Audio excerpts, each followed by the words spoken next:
Zulayho opa, farzandingiz bormi? Bitta o'g'lim bor, 3,5 yosh. Kesarva bo'lganmisiz yoki tabiiy tug'ganmisiz? Er-xotin o'zboshimchalik qilib kesarva qildirganmiz. Afsuslanaman. O'zingizda o'zingizni tekshirganmisiz? Hamma joyi tekshirishni bilaman, shuning uchun hamma joyimni tekshirib ko'rganman. Bundan zerikkanman. Oxirgi bo'zchi bo'zga yolchimas degandek, oxirgi marta 1 yil oldin o'zim tekshirganman. Tajribangiz davomidagi eng yomon holatlar?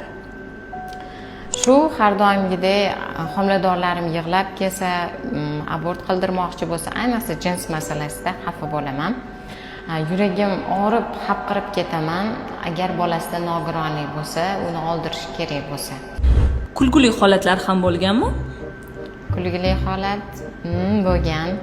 Qanday? Pozitiv oila ekan. Er-xotin kelishgan, erini ham qorni katta, xotiniki ham katta. Bir mahal keling yoting desam, eri kelib sразу yotyaptilar. Bizda ikkita bola, birinchisi menda, menikini ko'rib qo'ying, birinchi deydilar. Va oxirgi savolimiz, shu darajaga yetishingizda kimning yordami katta? Allohga shukr, meni to'laligicha qo'llab-quvvatlaydigan va homiladorlarimni mendan-da ko'proq o'ylaydigan erimga katta rahmat. Shuningdek, duogo'y ota-onalarimizni boriga shukr.